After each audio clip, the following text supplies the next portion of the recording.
Continuando con el programa, damos la bienvenida al magíster Armando Rivero, quien tiene una maestría en diseño de sistemas integrados en la Universidad de la Suiza italiana USI, especialización en sistemas de control y comunicaciones en la misma universidad, licenciatura en ingeniería eléctrica en la Universidad Mayor de San Andrés, destacado en diseño de sistemas embebidos, automatización del hogar, comunicaciones, vida asistida ambiental y sistemas de control. Mencionamos a nuestro ponente que cuenta con 30 minutos y seguiremos con las preguntas. Gracias. Bueno, gracias. Les voy a presentar la presentación. Es la implementación de un algoritmo en un hardware propietario que ha sido desarrollado en la universidad utilizando un procesador, un DSP de la Texas Instruments. Esta implementación ha sido hecha para una señal chirp, del tipo chirp. Quien trabaja con procesamiento de señales sabe de lo que hablo, quien no, lo voy a explicar, sin el uso de las APIs que te dan los fabricantes. Títulos largos, por algún motivo este congreso tengo títulos muy largos. Continúo con... Bueno, antes de continuar, les hablo de dónde vengo. Vengo de Suiza, está localizada al sur de Suiza. Mi región se llama Ticino, digamos, es como el departamento Ticino. Yo vivo en la parte de Lugano. Es una ciudad muy bonita, muy acogedora. Aquí ven un poco la región. La universidad está localizada por aquí atrás. Acá otros... las instalaciones donde nos localizábamos, un poco las aulas, un poco similar, digamos, al ambiente que tenemos acá, ¿no? Para familiarizarnos. SUBSI es una universidad de ciencias aplicadas. ¿Qué quiere decir eso? Que nosotros trabajamos con la industria. En Suiza, Alemania, tenemos dos tipos de universidades en educación. Una es tradicional, como una UCB, un UPB, una UNSS, y las de ciencias aplicadas, que no es una universidad técnica. La diferencia es que nosotros trabajamos con industria desarrollando productos con nuestros estudiantes de máster, de bachelor, a veces doctorandos. No damos doctorado, pero trabajamos con doctorandos creando productos innovativos. Ahora, ¿por qué no utilizar las APIs de los fabricantes? ¿No? Como la presentación decía, vamos a aplicar un algoritmo en un DSP de un fabricante sin utilizar las APIs. Motivo es que, bueno, cuando uno utiliza el ejemplo, funciona perfectamente, ningún problema. El ejemplo va, conectas, funciona. Problema es que son APIs generalizadas, no es genérico. Entonces, ellos cuando programan, cuando crean este software, piensan que el que lo aplique va a crear aplicaciones no específicas, entonces son genéricas. ¿Qué significa eso? Que no están optimizadas, ¿no? Entonces, eso nos dice que tiene un overhead en las llamadas a las funciones. ¿Y qué significa un overhead? Tiempo. Y eso es lo que no tienes cuando haces procesamiento digital de señales. Tiene que ser inmediato y tiene que ser reactivo. Y no están diseñadas para aplicaciones time critical, ¿no? Entonces, tenemos un problema. ¿Por dónde empezamos? Tenemos que desarrollar las APIs. Entonces, nosotros vamos a tener el hardware, vamos a tener el chip, y el mejor lugar para trabajar es sobre la definición de registros. Es decir, nosotros no vamos a crear el mapa de memoria de los registros, vamos a empezar a crear una abstracción sobre lo que nos provee el fabricante. ¿Por qué? Porque toma mucho tiempo. ¿Quién ha programado un PIC, un Atmel, un Navere? ¿Alguien por acá? Pienso que varias personas. Saben que cuando tienen que activar un GPIO para hacer parpadear un LED, blinking LED, tienen que escribir un bit en un registro. Ahora, nosotros usamos el registro, pero no estamos diciendo, escríbeme a la posición de memoria con el puntador que accede al hardware. No hacemos eso. Normalmente no se hace. Entonces, típicamente empezamos sobre la definición de registros del hardware. Entonces, lo que vamos a hacer es reemplazar toda esta parte. El soporte de las librerías del chip y todos los frameworks que estén entregados por el fabricante.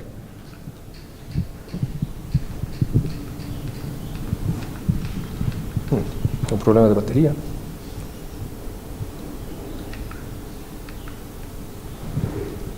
Ahora,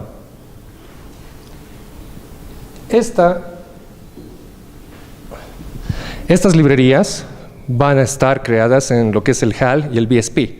¿Alguien ha trabajado alguna vez con esto? HAL quiere decir Hardware Abstraction Layer. Lo que vamos a hacer es crear una capa en software que nos abstrae toda la definición de librerías. Es decir, cuando tú escribas en un registro, no vas a escribir, qué sé yo, pues si es un registro de un timer, reg timer. No. Vamos a crear nombres que sirven a nosotros para poder acceder más fácilmente a la escritura del software. Y sobre esta descripción de hardware, vamos a escribir un Board Support Package. ¿Qué es el Board Support Package? Les decía, estamos trabajando sobre un custom hardware. Es un hardware que ha sido desarrollado en mi laboratorio. Entonces, no tiene la definición de puertos de entrada y salida que un fabricante te da en su Evaluation Kit. Entonces, tenemos que crear un Board Support Package para nuestro procesor. Esta estructura es estándar. Siempre que se vaya a trabajar con hardware hasta antes de la aplicación, se tienen estas dos capas de abstracción. Y es válido para cualquier procesador. Por ejemplo, si uno utiliza un procesador de otra familia, en este caso estoy utilizando un 5535, lo que hacemos es reemplazar todas estas definiciones de registros por definiciones creadas por nosotros. Entonces nosotros vamos a crear nuestro archivo C, nuestro archivo .h, vamos a inventar un nombre coherente que vaya a funcionar con las librerías, ¿no? Entonces ya se están dando cuenta, no es que yo llamo Blink LED número 3, no existe. ¿Cuál es la ventaja? Se dirán, ¿por qué tanto trabajo si el fabricante me lo da? Aquí tengo dos códigos hechos por lo que te da el fabricante y lo que uno llega a implementar. Ahora, claro, es un poquito más largo por el fabricante porque hay muchas flags y condiciones que definir porque está pensado de manera genérica. Cuando uno lo hace específico, define lo que le sirve y utiliza lo que le sirve, ¿no? Pero, ¿todo este trabajo para qué? Para ahorrar tiempo. Miren, esto es lo que me da el fabricante, ¿no? Estamos hablando que en prender y apagar un LED es una rutina, es un loop infinito donde simplemente se escribe on-off en un GPIO. Estamos tardando 2.8 microsegundos. Al escribir nosotros nuestra librería, estamos tardando 530 nanosegundos. No hay comparación, son 4 veces más rápido. Ahora, pónganse a pensar los accesos de la librería llamadas a función. Es una infinidad cuando estás haciendo procesamiento de audio, de imágenes. Pues 2.4, una acción. ¿Cuántas acciones se hacen procesamiento? Millones por segundo. Se espera, millones de operaciones, no por segundo, millones de operaciones. Multiplicas eso por este tiempo y ese es el tiempo que tu procesamiento va a dar. Nosotros queremos apretar el botón y que funcione. Eso es lo que buscamos. Entonces, ¿cuál es la opción? Estamos por acá. Bueno, ya sabemos para qué nos sirven. Ahora, ¿qué es una señal del tipo chirp? Señal del tipo chirp simplemente es una señal de barrido que incrementa en la frecuencia. Puede incrementar linealmente, puede incrementar con una función predefinida. En este caso nos vamos a concentrar en un incremento lineal. Entonces, tiene una señal senoidal, podría ser otro tipo, normalmente senoidal, chirp es senoidal, que incrementa con la frecuencia. ¿Ven? Empieza acá con una frecuencia, T más 1 es una frecuencia diferente, T más 2 es una frecuencia diferente, T más N será la frecuencia final que estamos buscando, ¿no? Miren la función que define un chirp. Simple, es una suma, una resta, una división y una multiplicación. Claro, esto uno lo escribe en MATLAB, presiona Enter, hace un plot inmediato, ¿no? Claro, MATLAB tiene un procesador i7, estamos hablando de gigahertz de procesamiento. Cuando hablamos de sistemas embebidos, sistemas embedded, no tenemos gigahertz, tenemos máximo centenas de megahertz, ¿no? Entonces ya ahí tenemos que pensar que tenemos que tener un approach muy diferente para la implementación del algoritmo. Esto es una distribución de, ¿cómo se llama?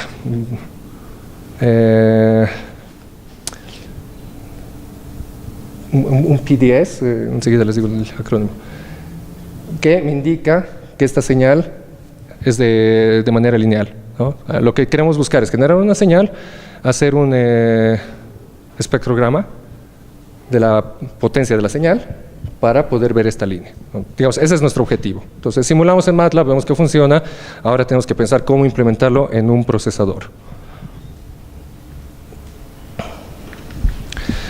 Ahora, la implementación es fácil, como les decía, cuando tienes mucha memoria disponible, cuando las frecuencias del procesador son altas, cuando existen librerías MAT, claro, porque hacer una señal senoidal, ¿cómo uno implementa cuando escribe C? Normalmente se escribe en C. Sin, parámetro, termina ahí la historia. Un DSP no tiene ese soporte, ¿no? Y otra ventaja es cuando uno tiene una FPU, una Floating Point Unit. Normalmente los DSP son Fixed Point. Existen procesadores con FPUs, cuestan un poquito más, te resuelven algunos problemas, pero normalmente uno elige una Fixed Point. ¿Por qué? Porque en teoría es más fácil implementar y consume menos energía, ¿no? Entonces estoy aumentando conceptos que quiero que tengan en la cabeza. Ahora, consideraciones para la generación de la señal. ¿Cómo se genera una señal senoidal? Porque necesitamos una señal senoidal. Y en el procesador, sin el uso de librerías, no tienes una librería del tipo MAT. De hecho, existen proyectos que crean estas librerías, pero generalmente no las tienes. Y si quieres algo óptimo para tu aplicación, tienes que hacerlo. Entonces, existen varias formas de generar una señal senoidal. Se puede utilizar un cuarto de la señal y generar la señal, se lo puede guardar en la memoria, n puntos. Sabemos que para generar una señal tienes que escribir n puntos. O podemos tener una librería de varias señales ya guardadas que vienen llamadas recursivamente para ser generadas. Entonces se necesita un conversor analógico digital, ¿no? Porque estamos en un mundo digital, necesitamos una señal senoidal. ¿Cómo hacemos? Un DAC, ¿no? Ahora, el DAC nos va a poner condiciones, el procesador nos va a poner condiciones. Ahora, la forma más fácil de generar una señal en un DSP es utilizar un timer. Un simple timer que periódicamente te va generando esta señal, ¿eh?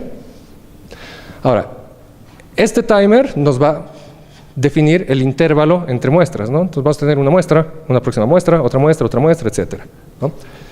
Ahora, ¿cómo es la frecuencia? El inverso del tiempo. Si este timer del DSP decimos que va a ser el tiempo donde se va a localizar la muestra, nosotros podemos asumir que el inverso va a ser la frecuencia del timer. Cuando uno define un timer en un DSP, define este parámetro, ¿no?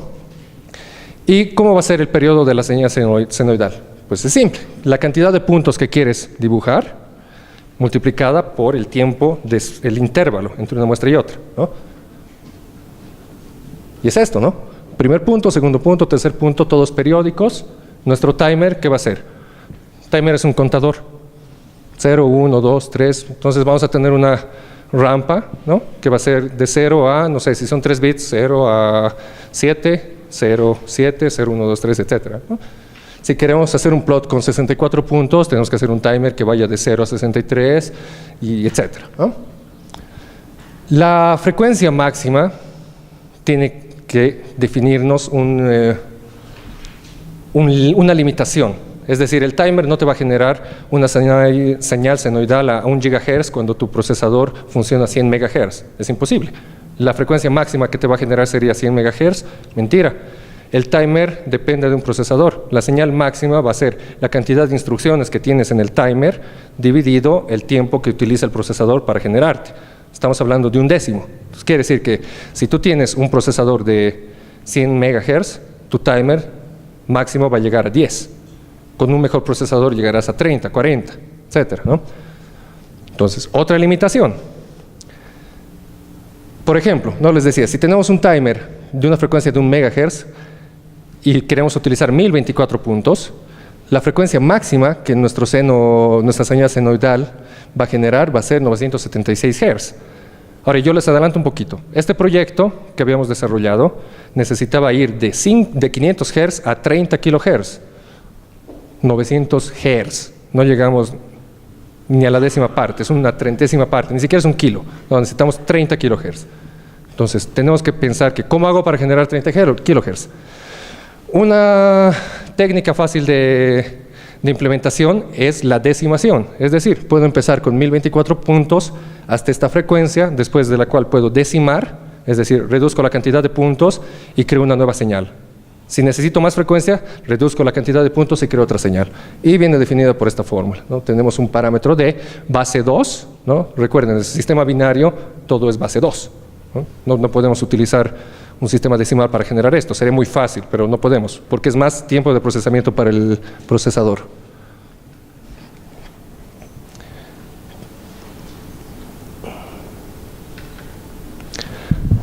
Aquí tenemos un ejemplo, 1024 puntos, 256, 512, 128, 64 y 32. Entonces, vemos la densidad de puntos que podemos generar con un procesador. La cantidad de puntos va a influir en la calidad de la señal que queremos generar. Más puntos, más fiel a una señal analógica, el DAC puede generar una mejor señal. Menos puntos, menos fiel a la señal analógica. Entonces, tenemos que pensar que vamos a tener ciertas condiciones a altas frecuencias, ¿no? Menos puntos, podemos ir a mayor frecuencia. Y esto lo podemos ver con el límite de la frecuencia de los puntos, ¿no? Tenemos un timer, la frecuencia generada por la cantidad de puntos nos va a dar la frecuencia máxima de timer que podemos utilizar. Y esto se los puedo mostrar en un segundo, por favor. La cantidad de puntos. Por ejemplo, la fórmula era 2 a la D, ¿no? Cuando D sea 0, D sea 1, D sea 2, 3, 4, 5, etcétera, etcétera. Esta de acá. Entonces, esta formulita nos va a definir los thresholds, los umbrales, donde, dependiendo de la cantidad de puntos, podemos generar una frecuencia. Entonces, resulta que si yo utilizo 32 puntos para generar la frecuencia, puedo tener una frecuencia máxima senoidal de 31 kilos. Yo dije que tengo que ir de 500 a 30 kilos. Entonces, utilizando una técnica para decimar los puntos y generar la señal, puedo generar este chirp, ¿no? Que habíamos visto que incrementa en el tiempo. Ahora, ¿cómo se implementa este algoritmo? Primero tenemos que partir de la especificación del sistema. Una frecuencia en el rango de 500 a 30 kilos. Subtime range quiere decir cuánto dura. Va de 100 milisegundos a 1000 milisegundos. O sea, máximo un segundo de generación de esta señal. Tiene que guardarme los datos de el tiempo máximo que genera, es decir, un segundo. Si es menos, no hay problema. Si es más, tenemos un problema, pero ya está limitado. 2 canales para generar esta señal. 2 canales. Entonces, si ya con un canal tengo un problema para generar esta señal, ¿cómo va a ser con 2? El procesador tiene que estar ocupado el doble del tiempo. O sea, el doble de procesamiento a la mitad del tiempo disponible, ¿no? Necesitamos tener un canal que va a estar desfasado. O sea que la señal senoidal, una va a ser parte en 0 grados, la otra parte en 90 grados, que sería un coseno, ¿no? Entonces no puedo agarrar mi señal y hacerle un split, ¿no? No puedo. Tengo que hacer doble processing. Y tampoco puedo retrasar, porque tiene que ocurrir en el mismo tiempo. La señal senoidal y cosenoidal tienen que salir del procesador al mismo tiempo. Entonces es un problema. 3 voltios de amplitud, 135 MHz. Frecuencia máxima de sampleo del ADC disponible, 200 kHz. Con 200 kHz podemos hacer un sampling de este tipo, sí. Ahora, esta es la fórmula que les decía. Bastante simple, ¿verdad? Ahora, yo dije que el procesador que tengo es fixed point, pero esta es una división. Entonces, no puedo trabajar con datos de punto fijo. Si me sale 1, 5, el procesador, ¿qué va a haber? 1. Entonces, ahí es otro constraint que tenemos que trabajar, porque claro, el resultado es float. Entonces, tenemos que pensar en una técnica para generar esto. Porque sería fácil, ¿no? Yo doy la frecuencia inicial, final, varío el tiempo y voy generando estos números, pero no puedo. No puedo porque el procesador es muy lento. Entonces,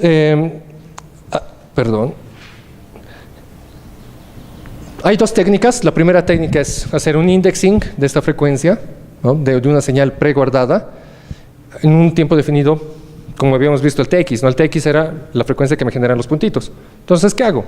Guardo en la memoria todo el chirp y voy cambiando la frecuencia del timer, ¿verdad? Porque, ¿qué hace el timer? Agarra una muestra, la pone al DAC, el DAC la envía como señal y vas generando punto a punto esta señal senoidal. Entonces, si yo tengo memoria infinita, puedo generar todos los puntos que necesito para la señal y puedo generar este chip que después incrementa la frecuencia y resuelvo mi problema. Imposible hacerlo. Necesitaría muchos megas de memoria extra para hablar para poder comunicar con el DSP. El otro problema, el hardware ya está definido. Tenemos que basarnos sobre el hardware que nos han dado. Y el hardware no tiene memoria infinita, ¿no? Entonces es un constraint difícil de superar. Y además es costoso. Tienen que pensar que, como les decía, nosotros trabajamos con industria y yo no quiero que el producto que esté vendiendo me cueste $200, quiero que me cueste 90. Ah, no, pero señor, yo le pongo esto, me cuesta 200. No, yo invierto 90. ¿Cómo resuelvo el problema? ¿No? Ah, ok, entonces un problema. ¿Cómo lo resolvemos? Podríamos variar el timer para modificar la frecuencia, eliminar el control del indexado, es decir, nos inventamos una técnica para eliminar el indexado de la señal senoidal y variar la frecuencia, y precalcular una tabla. Eso puedo hacerlo, ¿no? Antes de partir con la implementación, podría precalcular una tabla, ¿no? Pero ¿por qué no indexamos? Porque indexar significa procesador, memoria, guardar un contador, incrementar el contador, volver a la memoria, agarrar el dato, escribirlo en el DAC. ¿Cuánto tiempo ha pasado? Una eternidad. Yo quiero ese dato fuera, ya. ¿No? Pero tenemos que controlar el contador, dejarlo en RAM, lo vemos después. Pero yo quiero ese dato fuera ahora, ¿no? Eso es lo que estamos buscando como objetivo. ¿Cómo lo hacemos? Aplicando la primera técnica que les decía con memoria infinita, llegábamos a un máximo de 10 kHz. Utilizando toda la memoria no me sirve, ¿no? Porque estoy indexando. ¿No? Se dan cuenta, tengo que llegar a 30. Hemos visto que reduciendo la cantidad de puntos me permite llegar a 30 kHz, pero el procesador no. Entonces eliminemos el indexado. Veamos la segunda técnica. La segunda técnica lo que hace es calcularme una tabla, y esta tabla me genera un set de iteraciones para escribir la señal de mi memoria fuera. Entonces, claro, recuerdan que les había mostrado con el parámetro D0, tenía 1024 puntos, máximo generó 900 kHz. Con 1, la mitad del doble. Con 2, la mitad del doble, ¿no? Entonces, lo que puedo hacer es organizar mi algoritmo de tal forma que me genera una señal desde 0 hasta 900 Hz con una decimación 0 a 1024 puntos. A partir de 1 Hz, 1 kHz, creo que eran 1,9 kHz, genero con no 1024 la mitad, 512, y voy reduciendo. Entonces genero pequeños bloques de acceso a la memoria con una señal senoidal decimada. Ahora, para realizar esto necesito primero conocer cuántas veces tengo que iterar, y tengo que pensar que tengo que generar dos algoritmos, uno para la generación de la tabla y otro para la generación de la señal. Ahora, ¿cómo genero la tabla? Bueno, hemos visto que sí, considero, esto lo pueden ver después, de la ecuación 1 y 6 puedo obtener una frecuencia generadora para los puntos que necesito escribir fuera, ¿no? Entonces, sí, digo que la frecuencia chirp, recuerda, ¿no? F chirp era una suma, una resta, una división, una multiplicación. Si adapto esa fórmula a las ecuaciones que había definido antes con el timer, porque en este caso no estoy pensando en usar tiempo del procesador, estoy pensando en utilizar el timer, que es un recurso hardware del procesador que no consuma tiempo de procesamiento, porque claro, indexando llegábamos máximo a 10 kilos, no quiero utilizar el procesador, quiero bypassarlo, ¿no? Un poco como los módulos PWM embebidos en un procesador. Vos le dices, genérame un PWM al 30% y el procesador hace otras cosas. Tienes tu módulo hardware, pero en este caso no existe un generador chirp. Entonces definimos esta fórmula, definimos nuestro tiempo de indexamiento, y este tiempo de indexamiento es simplemente variar el timer. Entonces nuestro problema se ha resuelto de escribamos una fórmula, hagamos la multiplicación, la división, la resta, guardemos en memoria, accedamos al DAC, escribámoslo en el DAC, no, tengamos una tabla generada con la frecuencia que nos interesa en el rango chirp F0, F1, en el tiempo máximo de 1 segundo, para poder utilizar el timer y escribir directamente el dato fuera. Hemos resuelto mucho el problema. Claro, nuestro timer, ¿qué hace? Cuenta de 0 al valor máximo, yo no sé, el timer era 8, 16, 32, 64 bits, con el que trabajamos era 16 bits. Entonces vamos a tener esta típica forma de diente de sierra, donde el timer incrementa, decrementa, incrementa, decrementa.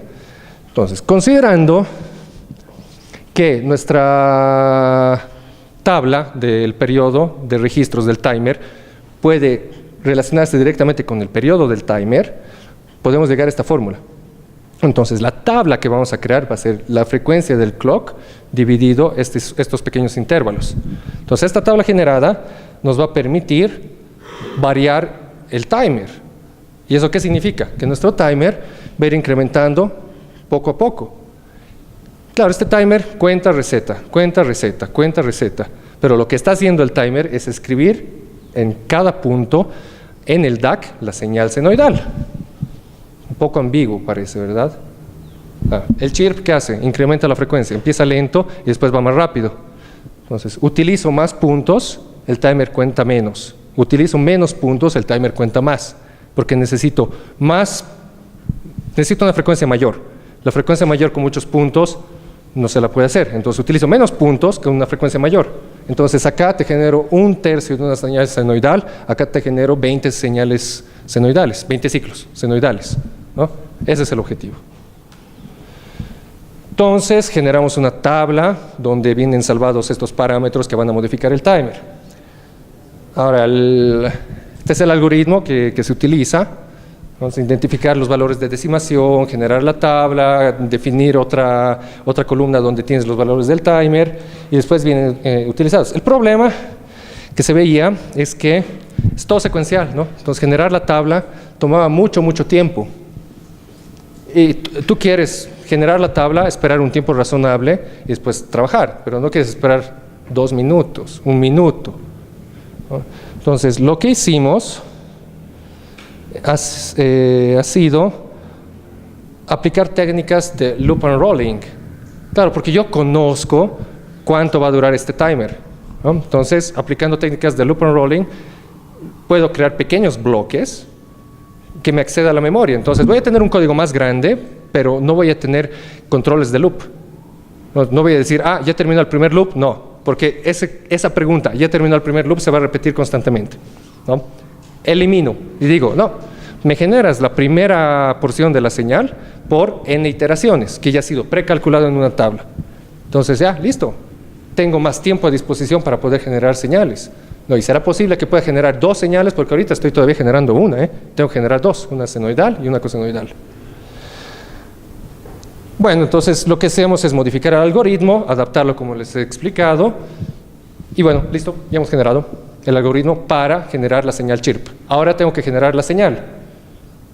Estamos con lo mismo, ¿no?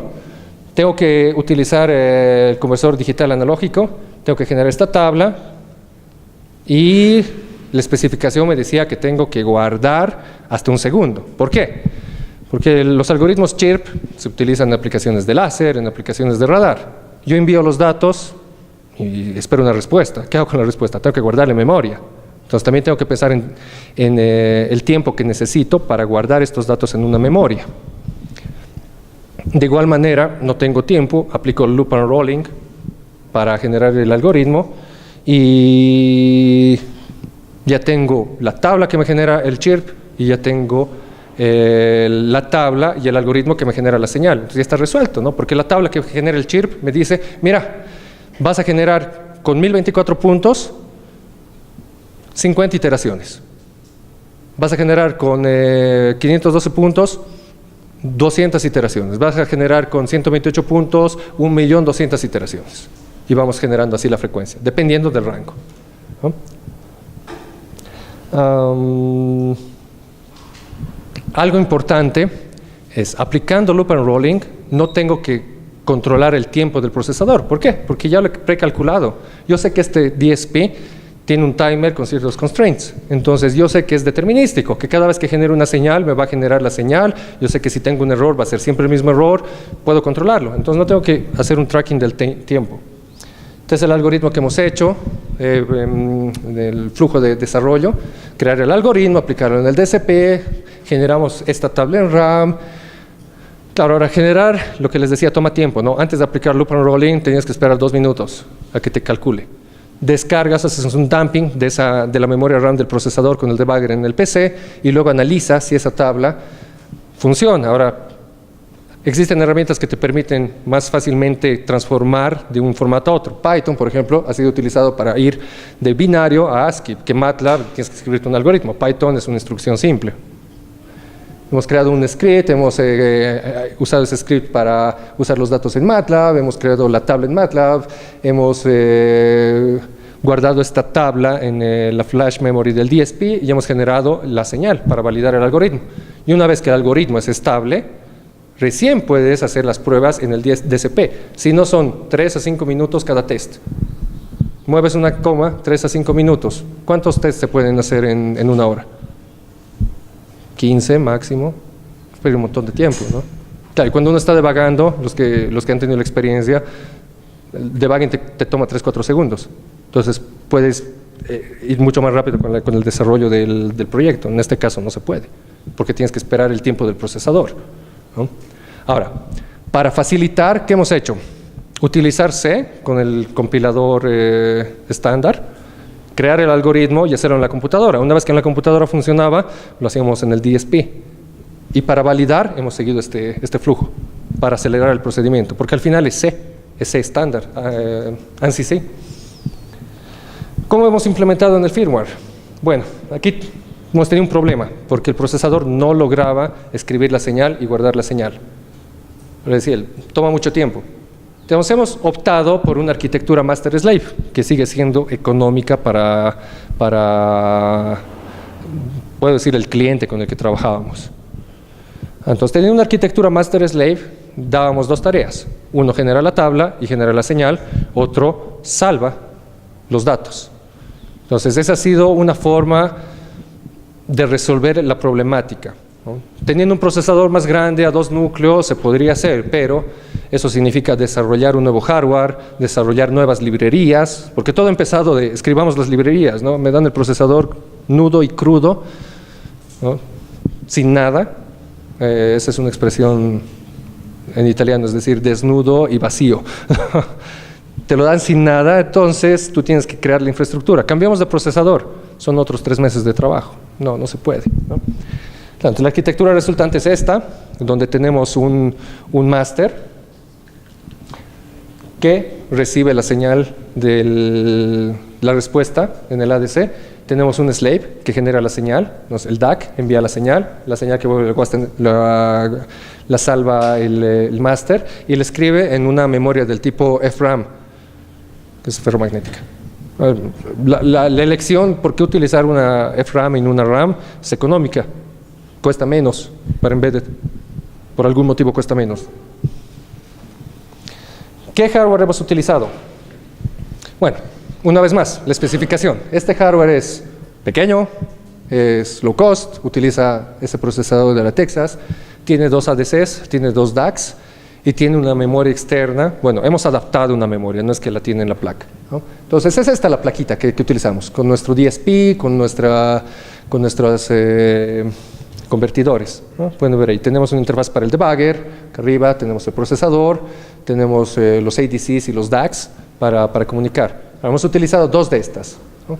También teníamos los GPIOs para comunicar. Claro, por algún lado tiene que salir la señal, por algún lado tiene que entrar. Power supply, lo alimentas externamente sin ningún problema. Y este es el sistema de test que hemos utilizado. Hemos utilizado cables comunes y corrientes de audio. Claro, hemos tenido cuidado en los cables que se han utilizado para las señales. Tienen que ser shielded, ¿no? Es muy importante porque de nada sirve tener una buena electrónica si tus cables son una basura. Tu señal va a ser una basura, ¿no? Entonces hay que hacer una inversión en los cables para mitigar el ruido, evitar el crosstalking, etcétera, etcétera, etcétera, ¿no? Entonces, acá podemos ver la entrada del ADC del DAC, la board que hemos realizado. Como les decía, esta board no tenía memoria dentro, entonces hemos utilizado módulos comerciales que hemos comprado, FRAM, y un convertidor, el estándar FTDI, que te hace USB serial, ¿no? Y de hecho, yo decía, tiene que ser low cost y tiene que ser low power, ¿no? ¿Por qué low power? Porque esto viene alimentado por una computadora, una batería. Entonces, no tengo que tener una electrónica especializada para alimentar esto. Lo conectas a la computadora y tiene que funcionar.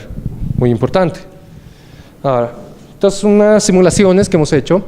Pueden ver aquí el chirp generado, cómo incrementa la frecuencia y el espectrograma. Es una distribución de la potencia de la señal. Entonces, donde se ve amarillo es donde se concentra la frecuencia. Entonces, tú ves que incrementa de 0 a 30. Bueno, acá está muy pequeño. Si MATLAB no te deja hacerle ajustar el eje. Y esto es lo que hemos generado con el DSP, ¿no? Como pueden ver, estos son datos que han sido recolectados por el equipo. Es decir, hemos enviado una señal, hemos recibido la respuesta, prácticamente ha sido un loop, ¿no? Lo que genero lo leo. Después hemos descargado la información de la memoria RAM, no, porque estamos conectados a la computadora. Entonces, toda la comunicación se lo hace con la interfase USB UART. Entonces, los datos están ahí, hay que leerlos. Ahí también tienes que crear una infraestructura en el DSP para poder comunicar. No es que él te va a dar los datos así nomás, ¿no? Entonces tienes que crear rutinas, etcétera, etcétera, etcétera. Y esto es lo que hemos obtenido. Si ven, es muy similar a la simulación. Claro, por aquí se ven algunas otras frecuencias, pero es normal. ¿Por qué? Porque este bloque tiene 1024 puntos, es muy fiel a la señal. Este tiene 512, ¿notan?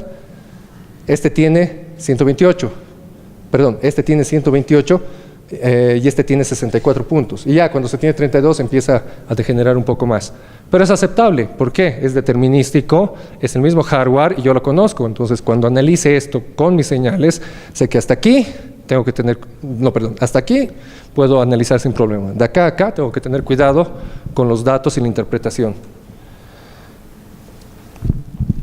Esta es la frecuencia, es decir, leyendo la tabla que hemos generado, el TX, yo decía, vamos a utilizar el timer para generar el valor. El inverso nos va a dar la frecuencia que está generando. Entonces, como pueden ver, está bien una recta. Va de la frecuencia definida 500 a 30 kilos sin ningún problema. Bueno, seguimos con el chirp. Estos son los valores del timer reales. Todo esto es lo que hemos leído del DSP. Entonces, ¿ven? 1024, 512, 256, 128, 64 y 32. Entonces, si cruzan esta imagen con la imagen que hemos visto antes, pueden ver de dónde a dónde va a ir funcionando el timer y la precisión que tiene y el error que pueden manejar. Ahora, otros resultados, esto ha sido una señal externa generada con el osciloscopio, una señal senoidal, una señal triangular. Este es el periodo en el cual el DSP está operando. Esto es la comunicación SPI con la memoria RAM externa, ¿no? Y bueno, los datos que está leyendo están acá, de conversión del dato. Y sobrepuesto sobre esta imagen lo que el procesador ha leído en la memoria, ha guardado en la memoria y he vuelto a leer esos datos. Esta es una lectura de la memoria del procesador. Es bastante fiel, digamos, se ve mucho más pequeño porque la amplitud es diferente, ¿no? De la señal que he puesto, pero como pueden ver, esta señal es muy fiel a esta otra señal. Ahora, claro, alguien me puede observar y decir, pero esta es más corta que esta de acá. Sí, porque no estoy controlando la frecuencia de generación en la lectura de datos, ¿no? No es mi objetivo en este proyecto leer la memoria con el tiempo fiel a los datos reales. Esta es la frecuencia máxima que mi procesador me puede dar y esta es la frecuencia máxima de señales que el procesador puede leer. Entonces, viendo estos resultados es bastante creíble, ¿no? ¿Tengo 2 minutos más? Ya. ¿Dónde se ha utilizado este proyecto? No sé si han visto los muros de contención en las estructuras, cuando uno viaja o cuando se construye un edificio, ponen unos muros y hay unos bloques cuadrados como este cuadro con un fierro dentro. ¿Para qué sirve eso? Es un cable que entra dentro de la montaña y se crea, es como una bola de cemento que inyectan para mantener la montaña. En vez de poner un muro, porque los muros más grandes de la montaña, más muros necesitas, más espacio tienes que utilizar, se dispara cemento a la pared y se ponen estas anclas, les llaman. Ahora, este proyecto ha sido desarrollado para excitar esta señal en esas anclas, leer la respuesta y ver la calidad de las anclas, porque cuando uno trabaja en obras civiles no puede comprar un sensor para cada uno. Compran sensores que cuestan entre $18,000 y $20,000 que los dejan en observación temporalmente y se hace por muestreo. Entonces tú no sabes exactamente la calidad de cada ancla que se tiene, ¿no? Entonces este equipo tiene que costar menos de $100 Así el fabricante, bueno, en realidad el que te instala este tipo de anclas, cuando instala 20, invierte $2,000, no es un impacto, ¿no? En vez de decir 18,000 por 20, es un número que nadie ni siquiera lo propone, que no tiene un impacto en el precio del ancla, ¿no? Porque un ancla, no sé el valor de un ancla, pero es mucho menor al precio de un equipo, ¿no? Entonces, la idea de esto es para eso, ¿sí? No sé si tienen preguntas.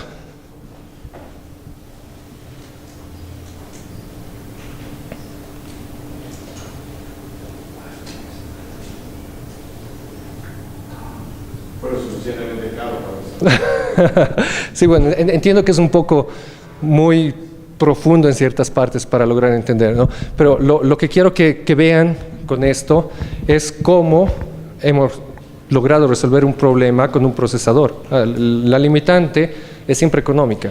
Nosotros ingenieros podemos crear lo que sea, pero tenemos poco tiempo y poco dinero, la verdad, para hacer lo que podríamos hacer. Entonces tenemos que adaptarnos y crear técnicas para poder hacer este tipo de aplicaciones. Ahora yo les digo, estas técnicas que hemos utilizado no las encuentras en la literatura, porque digamos que es una aplicación bien específica, es una problemática bien definida y es un trabajo para ingeniería civil, ni siquiera está relacionado con electrónica, ¿no? O sea, si se ponen a pensar, ¿no?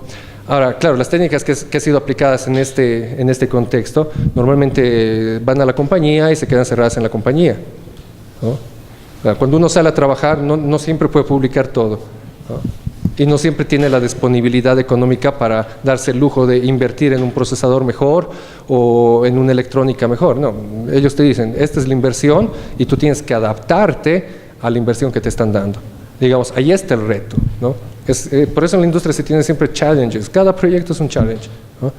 Y no hemos utilizado un evaluation kit, hemos creado nuestra placa, ¿no? La que les mostraba antes, ¿no? Este es un diseño que ha estado hecho para aplicaciones con DCPs, que necesitan 2 DACs y 2 ADCs. Entonces es un sistema conocido, hecho por nosotros para ciertas aplicaciones, ¿no? Entonces es un proceso de desarrollo, ¿no? que hay que ir pensando, ¿no? Basta de utilizar el equipo y basarnos sobre eso. Tienes una problemática, creas tu electrónica, estudias tu electrónica, validas tu electrónica y después creas tus algoritmos, ¿no? Sí. Si no tienen preguntas, observaciones.